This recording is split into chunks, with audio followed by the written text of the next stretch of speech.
하나님 말씀은 사도행전 20장 7절에서 12절까지 말씀입니다. 사도행전 20장 7절에서 12절까지입니다. 사도행전 20장 7절에서 12절까지입니다. 제가 가지고 있는 성경 223면에 있습니다.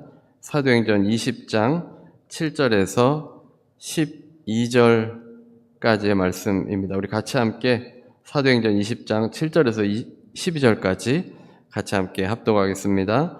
그 주간에 첫날에 우리가 떡을 떼려 하여 모였더니 바울이 이튿날 떠나고자 하여 그들에게 강론할세 말을 밤중까지 계속하며 우리가 모인 윗다락에 등불을 많이 켰는데 유두고라 하는 청년이 창에 걸터 앉아 있다가 깊이 졸더니 바울이 강론하기를 더 오래 하며 졸음을 이기지 못하여 3층에서 떨어지거늘 일으켜보니 죽었는지라. 바울이 내려가서 그 위에 엎드려 그 몸을 안고 말하되 떠들지 말라, 생명이 그에게 있다 하고 올라가 떡을 떼어 먹고 오랫동안 곧 날이 새기까지 이야기하고 떠나니라. 사람들이 살아난 청년을 데리고 가서 적지 않게 위로를 받았더라. 아멘. 오늘은 위로를 받았더라라는 제목의 말씀으로 함께 은혜를 나누겠습니다. 지난 목요일에 루레이 동굴 투어를 잘 다녀왔습니다. 루레이 동굴은 미국 동부에서 가장 큰 동굴이고 많은 방문객들이 방문하는 곳입니다. 이 동굴은 1878년 8월에 윌리엄 캠벨과 일행 2명이 우연히 싱크홀같이 움푹 패인 곳을 발견했습니다. 동전 크기만한 곳에서 시원한 바람이 나오는 것을 보고 그것을 파들어 가기 시작한 것입니다. 그래서 구멍을 팠는데 그 일행 중 한 사람이 촛불을 들고 미끄러져 내려갈 수 있을 정도의 입구까지 만들었습니다. 그래서 그 안으로 들어가면 그냥 작은 공간이 있으려니 생각을 했는데 놀랍게도 계속 지하로 연결이 되어졌습니다. 넓은 공간과 아름다운 동굴이 펼쳐지게 되었습니다. 땅 밑에 이렇게 거대한 동굴이 있었다는 것은 이들이 상상하지도 못했습니다. 그 세 사람에 의해서 발견된 동굴은 그 안에 이제 새로운 세상을 만나도록 해 주었습니다. 각 동굴에는 번호가 있어서 원형극장, 수산시장, 또 꿈의 호수 이런 이름들이 다 붙어 있습니다. 동굴 안에 펼쳐진 모습을 가지고 이제 이름을 붙인 건데 수산시장을 떠올려서 탐험가들은 그것을 수산시장이라고 이름을 붙였습니다. 꿈의 호수는 석순으로 이루어진 작은 바다를 보는 듯한 착각을 불러일으키는데 환영에 불과합니다. 가만히 들여다보면 천장에 붙어있는 석류석들이 물에 비춰진 모습입니다. 그리고 쭉 따라가다 보면 대성당이라고 이름 지은 곳이 나옵니다. 그곳에는 기네스북에 등재된 세계에서 가장 큰 악기인 종유석 파이프 오르간이 자리하고 있습니다. 고무 팁이 달린 타구봉이 전자신호를 보내서 종유석을 부드럽게 두드리며 음악적 음색을 만들어냅니다. 그래서 종유석의 크기가 다 각각 다르기 때문에 음이 다 다르고 다양한 음색이 표현됩니다. 그리고 그 옆에 보니까 의자들이 이렇게 놓여 있는데 아마도 이렇게 함께 앉아서 합창을 하고 찬양을 하는 것 같습니다. 그 지하에서 이렇게 찬양을 하면 굉장히 멋있을 것 같은 그런 느낌이 들었습니다. 누구도 그 지하에 그렇게 아름다운 동굴이 있으리라고는 상상하지 못했습니다. 땅 위를 사람들이 계속 지나다녔지만 그 밑에 그런 동굴이 있을 줄은 꿈에도 생각하지 못한 것입니다. 땅 속에 그 엄청난 세계가 있었던 겁니다. 이 루레이 동굴을 보면서 누군가가 발견하지 못했다면 우리는 영영 그런 동굴을 접해보지 못했을 겁니다. 아름다운 동굴로 꼽히는 곳입니다. 캠벨과 그 일행이 우연이라도 발견했기 때문에 우리가 그런 지하세계를 볼 수 있게 되었습니다. 우리가 살아가는 이 세상에도 하나님의 나라가 존재합니다. 사람들이 모를 뿐입니다. 하나님의 나라가 신학자들의 표현대로라면 인간의 역사에 침투해 들어왔습니다. 예수님께서 하나님의 나라를 이 땅에 가져오신 것입니다. 사람들은 하나님의 나라를 알지 못했습니다. 영적으로 눈이 어두워서 매일 일상의 삶을 살면서도 하나님의 나라가 있다는 것을 깨닫지조차 못했습니다. 그저 하루하루를 살아갈 뿐입니다. 그러나 하나님의 나라는 예수님으로 인해서 우리가 그 나라에 살고 그 나라의 능력들을 체험하며 살 수 있습니다. 실제로 동굴에 들어가야 그 세계를 체험할 수 있습니다. 생각보다 그 안은 습하지도 않았고 어떤 곳은 커튼처럼 생겼는데 성도님들이 또 손을 활짝 높이 들고서 사진을 찍기도 했습니다. 들어가면 좋은 것들을 구경하고 느낄 수 있습니다. 사실 좀 만져보고 싶은 그런 느낌이 있었는데 만지지 못하도록 엄격하게 금지되어서 만져보지는 못했습니다. 앞에 가던 어떤 아이는 만지지 못하게 하는 아버지 때문에 울었습니다. 아버지가 하는 수 없이 만지도록 허락했더니 그 아이는 그의 손이 어떻게 되든지 상관하지 않고 바닥도 만지고 종유석도 마구 만졌습니다. 손이 흙으로 더러워졌지만 계속 만지면서 앞으로 나아갔습니다. 하나님의 나라에서는 체험하는 것이 금지되어 있지 않습니다. 얼마든지 하나님께서 통치하는 세상을 우리가 경험할 수 있습니다. 하나님의 나라에는 여러 가지 많은 것들을 체험할 수 있습니다. 내 입을 넓게 열라 내가 채우리라. 우리가 입을 크게 열고 하나님 앞에 기도하고 나아가면 하나님의 나라의 놀라운 좋은 것들을 체험할 수 있습니다. 예수님께서 그 나라의 능력을 보여주셨습니다. 예수님께서는 이론만 가르치지 않으셨습니다. 병자도 고치시고 귀신 들린 자도 고쳐주셨습니다. 무리를 걸으시고 제자였던 베드로도 잠깐 걷게 되었습니다. 폭풍을 잠잠케 하시고 죽은 자를 살리셨습니다. 사도 바울도 주님의 제자로서 그도 많은 기적을 일으켰습니다. 그리고 하나님 나라에는 평안이 있고 기쁨이 있고 감사가 있는 풍성한 나라입니다. 우리가 체험하지 않는다면 부분적으로만 알 뿐입니다. 하나님께서는 좋은 것으로 우리를 채워주시는 분이십니다. 그 나라를 살아가고 있는 우리는 그 영적인 세계를 깨닫고 그 안에서 능력을 경험해야 합니다. 오늘 본문의 안식 후 첫날에 모이게 되었습니다. 본문 7절에 보면 그 주간의 첫날에 우리가 떡을 떼려 하여 모였더니 바울이 이튿날 떠나고자 하여 그들에게 강론할세 말을 밤중까지 계속하매. 안식 후 첫날이기 때문에 안식일이 토요일 아닙니까? 토요일 다음 날 주일날 모이게 된 것입니다. 바울은 고린도 교회를 향해서 안식 후 첫날 연보를 모아두라고 지시했습니다. 그러니까 당시에 안식 후 첫날, 안식일이 이제 처음 시작된다고 생각하지 않습니까? 그래서 그 다음 날이 주일인데 주일에 헌금을 드리는 공식적인 예배가 있었습니다. 그리고 본문에 이날 모여서 떡을 떼려 하여 모였다라고 되어 있습니다. 성만찬 식사가 포함된 공식적인 예배를 주일에 드리는 것입니다. 드로아에서 이날 모임은 예배를 위한 모임인 것입니다. 그러니까 안식일날 예배를 드리지 않고 주일에 예배를 드렸는데 그 이유는 부활하신 예수님을 만난 제자들에 의해서 시작되었습니다. 그 후 초대 공동체에서는 자연스럽게 이 주일에 예배 드리는 것이 정착되었습니다. 구약 때는 하나님께서 창조하시고 안식일에 쉬셨기 때문에 안식일을 예배했는데 이제 신약 시대에는 영원한 안식을 소유하게 된 그리스도의 부활을 기념해서 주일에 예배를 드립니다. 영원한 안식을 약속받은 그리스도인들이 예수께서 부활하신 날에 모여서 주일에 예배를 드립니다. 안식일에 드리던 예배가 이제 영원한 안식을 보면서 우리가 이제 주일에 예배를 드리는 것입니다. 바울은 드로아에서 사역을 했는데 일주일 정도 머무르면서 복음을 전했습니다. 드로아 지역은 바울이 직접 전도한 곳은 아닙니다. 에베소에서 복음을 전할 때 에베소에서 부흥이 돼서 그 사람들이 복음을 전해서 드로아에도 교회가 생겨났습니다. 교회가 생기게 된 드로아에서 바울은 장기간의 그 여행의 피곤함도 무릅쓰고 늦은 시간까지 성경을 가르쳤습니다. 그 당시에 드로아에 있던 성도들은 노예도 있었고 또 일꾼들도 있었습니다. 이들은 밤 시간을 제외하고는 하루 종일 일해야만 했습니다.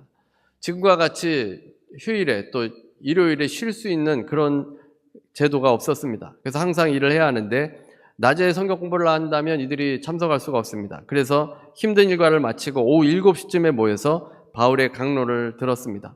바울의 강론은 이제 자정까지 넘기게 되었는데 저녁 7시부터 시작해서 계속 강론을 하였습니다.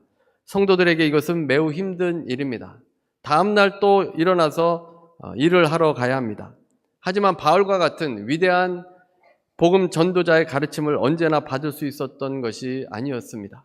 지금과 같이 유튜브가 있어서 유튜브로 유명한 설교를 들을 수 있는 그런 여건도 되지 않았습니다. 그래서 바울의 그 말씀을 듣기 위해서 이 성도들이 모여서 피곤함에도 무릅쓰고 설교를 들었던 것입니다.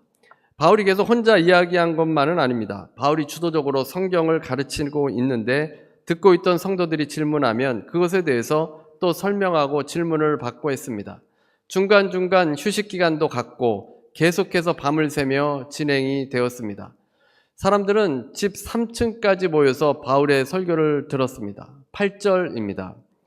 우리가 모인 윗다락에 등불을 많이 켰는데 가정들이 모이게 되었는데 이제 가정에서 모이게 되었는데 큰 집을 소유한 사람이 이제 집을 오픈한 겁니다. 그래서 그 집에 다 모였는데 3층까지 있을 정도로 큰 집이고 이제 그 사람들이 이제 그곳에 모여서 바울의 강론을 듣게 됩니다. 그곳에는 유두고라는 청년이 있어서 열심히 강론을 들으려 했습니다. 하지만 하루 종일 일하고 와서 계속 강론을 듣는 것이 참으로 피곤하고 고단한 일이었습니다. 9절입니다. 유두고라는 청년이 창에 걸터 앉아 있다가 깊이 졸더니 바울이 강론하기를 더 오래 하며 졸음을 이기지 못하여 3층에서 떨어지거늘 일으켜보니 죽었는지라. 유두고라는 청년이 졸다가 3층에서 그만 떨어져 죽었습니다. 아마도 많은 사람들이 집에 모여서 실내 공기가 탁해 있을 겁니다. 또 등불을 켰기 때문에 그을음과 연기를 이제 발생시켜서 실내의 공기가 더 탁해졌을 겁니다. 많은 사람들이 모여 있고 방 안의 공기가 더워지고 산소가 부족해서 더 이제 졸리게 된 겁니다. 이렇게 되자 바울이 곧바로 내려갔습니다. 높은 곳에 있다가 갑자기 한 사람이 떨어져 죽은 것입니다. 얼마나 이게 놀라운 일입니까? 갑작스러운 사고가 일어났습니다.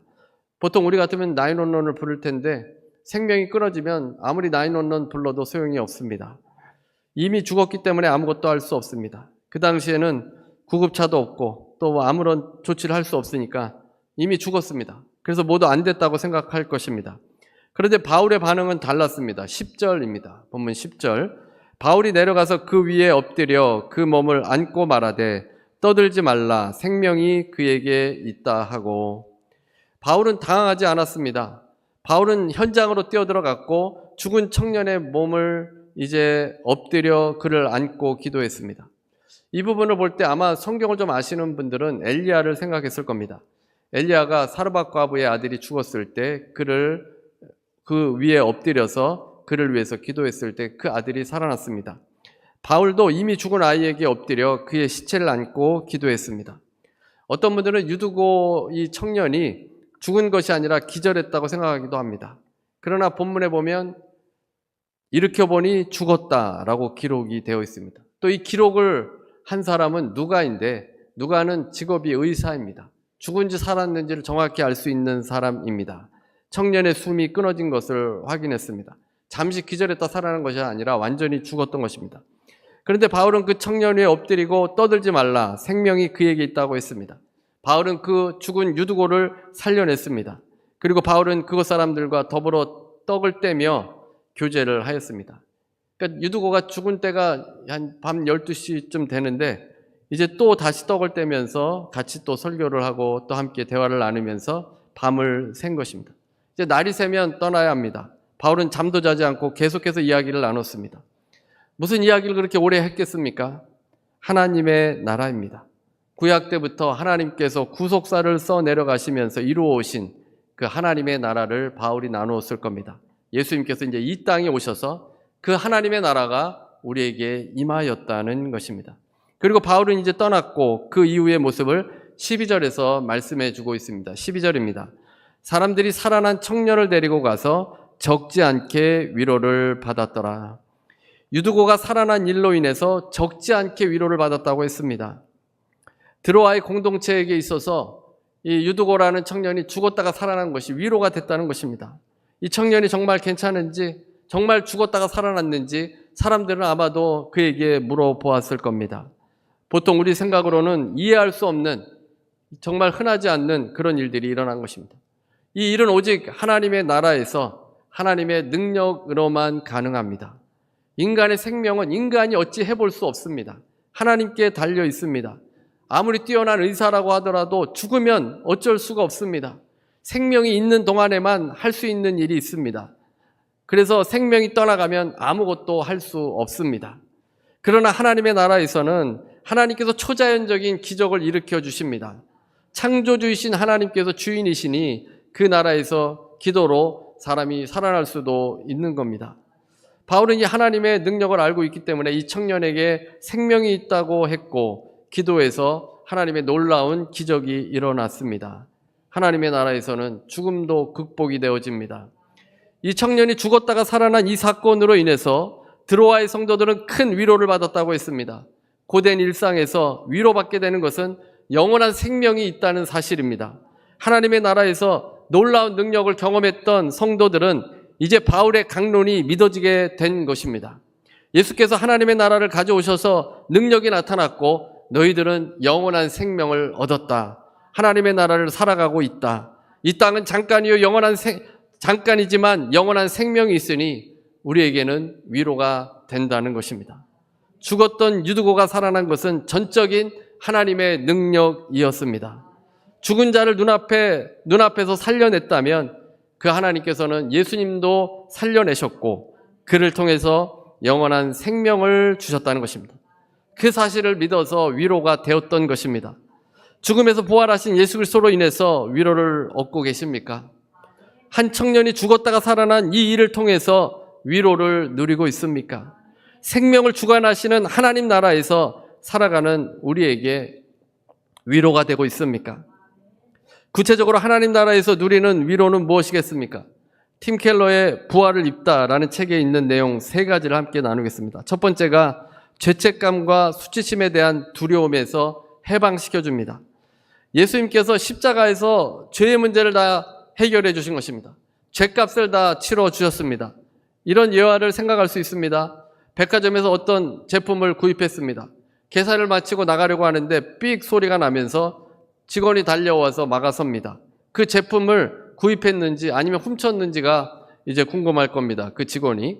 그때는 영수증을 꺼내 보이면서 여기 값을 다 치렀다는 증거가 있습니다 라고 말하면 자유롭게 나갈 수 있습니다.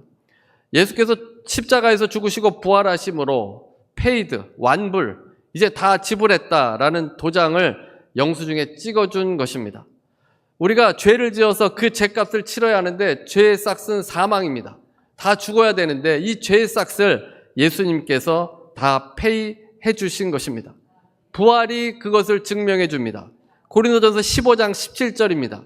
그리스도께서 다시 살아나신 일이 없으면 너희가 믿음도 헛것이고 너희가 여전히 죄 가운데 있을 것이요. 다시 사신 일이 없으면 예수님이 부활하지 않았다면 너희들은 여전히 죄 가운데 있을 거라는 겁니다. 우리 모든 인간이 태어나서 죄를 짓게 되는데 그 죄의 값을 해결할 수가 없는 것입니다. 그런데 주님께서 부활하셨기 때문에 우리는 죄 가운데 있지 않게 되었습니다. 죄의 문제가 해결되었고 하나님께서는 우리를 사랑하십니다. 예수님을 믿기 이전에는 하나님께서 우리를 죄인으로 보시고 원수된 그런 관계에서 하나님이 우리를 보게 되시는데 예수님을 믿게 되면 죄의 값이 페이드, 이제 그 영수증을 하나님께 보여주면 우리는 다 예수님께서 페이하셨기 때문에 하나님께서 우리를 사랑하는 사람으로 보아주신다는 겁니다. 여러분을 보배로운 존재로 보아주시고 존귀한 존재로 보십니다. 사랑스러운 존재로 여러분을 언제나 봐주신다는 것입니다. 예수 그리스도의 십자가와 부활을 믿는 모든 자들에게 죄책감과 수치심에서 이제 자유로워져야 합니다. 이 자유를 생각하는 만큼 자유해질 수 있습니다.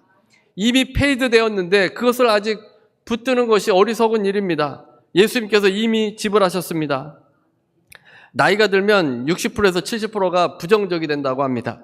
어떤 분은 가만히 있으면 과거에 잘못했던 그런 생각들이 생각나서 우울해진다고 합니다. 또 앞으로 할 수 있는 것도 없을 것 같아서 우울하다고 하셨습니다. 그런데 십자가와 부활을 우리가 그때 믿어야 합니다. 페이드된 그 영수증을 보여야 합니다. 예수님께서 완불해 주셨습니다. 이제는 우리가 자유할 수 있고 안심할 수 있습니다. 다른 사람들의 말에 의해서도 우리가 자유할 수 있습니다. 사람들이 이렇게 저렇게 말하기를 좋아합니다. 이 사람은 어떻고 저 사람은 어떻고 판단하기를 좋아합니다. 과거의 일로 인해서 판단하기가 쉽습니다.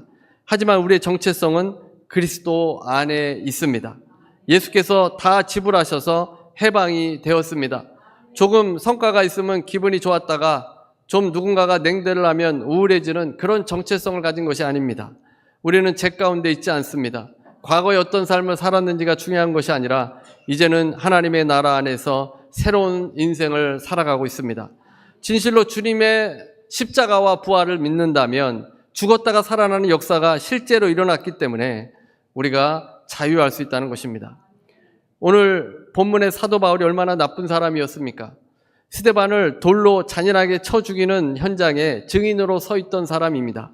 그런 살인자와 같은 사람이 변하여 예수님을 믿고 이제 복음을 전하는 사람이 되었습니다. 하나님께서는 그런 사람도 변화시켜서 새 사람으로 만들어 주셨습니다. 바울은 예수님의 부활을 이제 고린도서에서 막 설명하다가 갑자기 이런 말을 합니다. 고린도전서 15장 10절입니다. 내가 나 된 것은 하나님의 은혜로 된 것이니. 바울은 은혜를 말하고 있습니다. 자신의 공로가 아니었습니다. 자신은 이 죄인 중에 괴수였습니다. 사람을 죽이는 일에 앞장섰던 사람입니다. 그래서 바울은 죄의 대가를 지불해야 되는데 주님께서 다 지불해 주신 것입니다. 그래서 내가 나 된 것은 하나님의 은혜라 이렇게 말씀한 것입니다.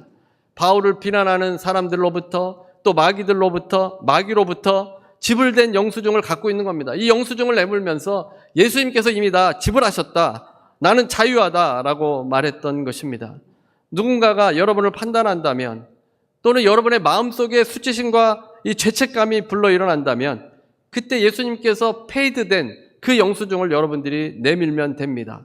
예수님께서 완불하셨으니 나는 자유하다. 그렇게 말해야 합니다. 두 번째는 죽음에 대한 두려움에서 자유하게 됩니다. 예수님께서 부활의 첫 열매가 되셨습니다. 예수님께서 죽었다가 살아나셨기 때문에 이제는 주님을 따라서 장차 우리도 부활하게 됩니다. 물리적으로는 우리가 죽어야 합니다. 하지만 이 죽음이 우리를 하나님의 나라에서 내쫓지는 못합니다. 이 죽음은 우리가 경험하는 하나님의 사랑 가운데 영원히 거하도록 가게 하는 관문일 뿐입니다. 저지 히버트라는 사람은 죽음이 한때는 사형 집행자였으나 이제 아득히 먼 별나라 너머로 영혼을 안내하는 시종일 뿐이다 라고 했습니다. 죽음이 우리를 두렵게 하고 이 죄에 대한 그 싹을 이제 내리는 그런 심판자 역할을 했었는데 이제 예수 그리스도를 믿는 자들은 하나님 안에서 이제 영원한 하나님의 나라로 하나님의 품에 안기는 그런 관문일 뿐이라는 것입니다. 신약에서 죽는다는 것은 잔다라고 표현했습니다. 주님 안에 이제 잠자게 되는 그 일입니다. 누가 잠자는데 두려워하는 사람이 있습니까? 그래서 죽음도 우리가 십자가와 부활로 인해서 그 죽음의 두려움에서 자유해질 수 있습니다. 그 다음에 세 번째 마지막으로 우리를 속박하는 다른 권세들에서 해방시킵니다. 골로새서 2장 14절 15절입니다. 우리를 거스르고 불리하게 하는 법조문으로 쓴 증서를 지우시고 제하여 버리사 십자가에 못 박으시고 통치자들과 권세들을 무력화하여 드러내어 구경거리로 삼으시고 십자가로 그들을 이기셨느니라. 십자가가 다른 권세들을 이기신 것입니다. 법조문으로 쓴 증서는 죄로 인해서 하나님께 진 빚을 폐기하신 것입니다. 예수님께서 모든 권세들을 무력화했습니다. 그들의 패배를 구경거리로 삼도록 해주신 것입니다. 우리가 하나님 나라에 들어가기 전에는 이 세상의 권세들의 지배를 당했습니다. 자신의 존재를 드러내려고 열심히 자아 개발을 합니다. 누군가에게 인정받으려고 하고 사람에게 의존하고 또 성공하려고 노력하기도 합니다. 뭔가 내가 뛰어난 것을 보이기 위해서 발버둥 치는 겁니다. 레베카 피펫은 무엇이든 우리를 지배하는 것이 실제로 우리의 신이다 라고 했습니다. 그러니까 우리를 지배하는 것이 그것이 바로 우리의 우상이 될 수 있다는 겁니다. 권력을 추구하면 권력의 지배를 당하고 인정받으려고 하는 사람은 자신의 비유 맞추려는 사람에게 지배당합니다. 권력을 추구하면 권력이 우상이 되고 또 누군가에게 인정받으려고 내가 노력하면 그 사람이 바로 나의 우상이 되는 겁니다. 우리 인생의 주체가 나인 것 같지만 실제로는 세상의 다른 것에 의해서 지배당하고 그것이 나를 조종하고 나를 이끌어 가게 되어지는 겁니다. 그래서 사람이든 물질이든 무엇이든 우리를 끌고 가는 것이 있습니다. 거기에는 파워가 있기 때문입니다. 그래서 사람들이 그것에 노예가 되는 것입니다. 내가 원하지 않아도 그것에 힘이 있기 때문에 결국에는 끌려가게 됩니다. 그런데 십자가에서 이런 권세들에게서 우리를 자유하게 해주신 것입니다. 누구도 우리를 흔들 수 없습니다. 우리는 주님을 믿는 백성들입니다. 우리가 회개하고 믿어 거듭날 때 우리는 자유의 새 나라로 옮겨집니다. 우리가 이 하나님의 나라에 살고 있고 하나님의 능력이 우리에게 나타난다는 것을 믿고 깨달아야 합니다. 에베소서 1장 18절에서 21절입니다. 너희 마음의 눈을 밝히사 그의 힘의 위력으로 역사하심을 따라 믿는 우리에게 베푸신 능력의 지극히 크심이 어떠한 것을 너희로 알게 하시기를 구하노라. 그의 능력이 그리스도 안에서 역사하사 모든 통치와 권세와 능력과 주권과 이 세상뿐 아니라 오는 세상에 일컫는 모든 이름 위에 뛰어나게 하시고, 우리 마음에 눈이 밝아져야 합니다. 우리가 이 세상 살고 있지만 하나님 나라에 살고 있다는 것을 깨달아야 합니다.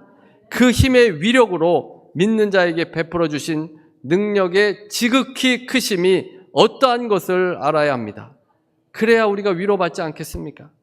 팀 켈러 목사는 이 사실을 신학교 가서야 그제서야 알게 됐다고 하였습니다. 인간이 하나님을 떠난 이후로 죄와 악과 질병과 고난과 죽음으로 고통당해 왔습니다. 서로 싸우고 분쟁이 있습니다. 그러나 이제 우리가 하나님 나라에 살아갑니다. 예수께서 죽으시고 부활하셨습니다. 그 나라에서는 과거의 죄책감이 없습니다. 죽음에 대한 두려움이 없습니다. 이 세상의 모든 권세들에서 자유하게 되어졌습니다. 이 사실을 깨달으면 진정한 위로가 됩니다. 눈에 보이는 현실이 어두울 수도 있지만 우리는 하나님 나라에 있다는 것을 깨달아야 합니다. 그 나라에서 하나님의 능력이 나타납니다. 동굴 속에 별천지가 펼쳐졌던 것처럼 우리가 잘 깨닫지 못하지만 하나님의 나라의 놀라운 것들이 우리 앞에 펼쳐져 있습니다. 그것에는 위로가 있고 평강이 있습니다. 그 주님의 나라에서 주님 다시 오실 때 이제 완전히 임하게 될 터인데 그 나라를 사모하시면서 위로받으시는 여러분 되시기를 주님의 이름으로 축원합니다. 우리 함께 성찬을 함께 하도록 하겠습니다. 우리 229장 찬송 부르시고 우리 성찬식을 거행하도록 하겠습니다. 은혜로우신 하나님 감사합니다. 하나님께서 우리를 하나님 나라에 살 수 있도록 인도하여 주심을 감사합니다. 아버지, 죄로부터 자유하게 해주셨고 죽음으로부터 자유하게 해주셨고 이 세상에 아버지 많은 권세들로부터 아버지 자유하게 해주셔서 참된 주인 우리 주 예수 그리스도를 만날 수 있도록 인도하여 주신 것 너무나도 감사합니다. 하나님, 우리가 이 나라에 살고 있사오니 아버지 위로받게 하여 주시고 세상으로 받은 상처 다 주님 앞에 내려놓게 하여 주셔서 회복의 역사가 일어나게 하시고 병고침의 역사가 일어나도록 인도해 주시옵소서. 하나님, 우리 지체들 가운데 병으로 고통당하는 지체들 있습니다. 하나님, 고쳐주시옵기를 원합니다. 아버지, 죽은 자를 살리신 하나님, 그 고통 중에서 자유케 되는 역사가 일어나게 해주시옵소서. 예수 그리스도의 피 묻은 손으로 안수하여 주셔서 깨끗하게 고침받게 하여 주옵소서. 예수 이름으로 명하노니 모든 병만은 떠나갈지어다. 예수 이름으로 명하노니 암은 떠나갈지어다. 예수 이름으로 명하노니 심장과 신장은 강건하여 질지어다. 아버지, 연약한 부분들 강건케 해주시고 아버지 육신도 강건하여 줘서 하나님 나라를 위하여 열심으로 달려갈 수 있도록 도와주옵소서. 아버지, 문제로 어려움을 겪고 있습니까? 가정과 일터에 문제가 있습니까? 아버지, 하나님께 기도하고 간구하오니 하나님께서 해결하여 주시고 합력하여 선을 이루어 주시고 우리가 성숙하게 되어지는 역사들 일어나게 하여 주옵소서. 예수 이름으로 명하노니 흑암의 세력은 가정과 일터에서 떠나갈지어다. 마음과 생각에서 예수 이름에 하나님 떠나갈지어다. 아버지, 우리를 붙드시고 인도하여 주셔서 날마다 주님 찬양하며 날마다 위로받으며 주님께 감사하는 삶이 되어지도록 인도하여 주옵소서. 지금은 우리 주 예수 그리스도의 무한하신 은혜와 아버지 하나님의 극진하신 사랑과 보혜사 성령님의 교통하시고 내주하시고 충만케 하심이 오늘 함께 배드리는 모든 성도들 위해 개인 가정 일터 위에 주님의 나라에 살아가며 감사하며 사는 모든 주의 백성들 위해 지금부터 영원토록 함께 있을지어다.